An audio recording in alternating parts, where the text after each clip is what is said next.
हाल ही में union home minister के द्वारा एक बिल इंट्रोड्यूस किया गया है पार्लियामेंट में।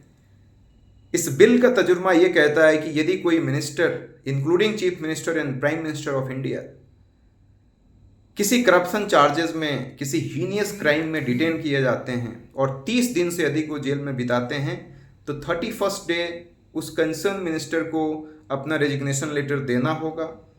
और यदि वो रेजिग्नेशन लेटर नहीं देते हैं तो भी उनका रेजिग्नेशन अपने आप 31st डे हो जाएगा। बहुत ज़बरदस्त स्टेप है ये, मास्टर स्ट्रोक कह सकते हैं, क्योंकि इससे पॉलिटिकल स्टेबिलिटी आएगी, इससे कॉन्स्टिट्यूशनल मोरालिटी को हम मेंटेन कर पाएंगे और इससे क्रिमिनलाइजेशन इन पॉलिटिक्स को हम काफ़ी हद तक लिमिट कर पाएंगे, कम कर पाएंगे क्रिमिनल एक्टिविटीज़ को पॉलिटिक्स में। लेकिन कुछ इश्यूज भी हैं इसके साथ। पहला इशू तो यही है, स्टेटमेंट वर्सेस रियलिटी। इसमें यह कहा गया है कि किसी पॉलिटिशियंस को, किसी मिनिस्टर को 5 साल या 5 साल से अधिक की सज़ा होती है तो उनकी मिनिस्ट्री तो चली ही जाएगी, लेकिन इंडिया में 2000 से ज़्यादा ऐसे केसेस हैं जिसमें 5 साल या 5 साल से अधिक की सज़ा हो सकती है।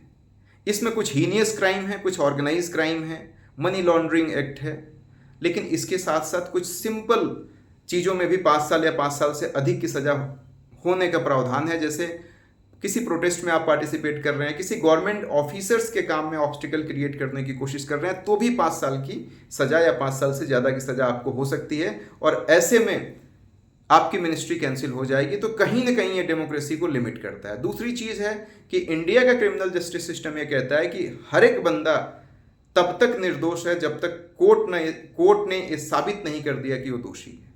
लेकिन यहाँ पे तो 30 दिन के बाद ही 31st डे उनका रेजिग्नेशन अपने आप हो जाएगा और 30 दिन तक तो हम नहीं समझते हैं कि कोर्ट अपना डिसीजन दे देगा।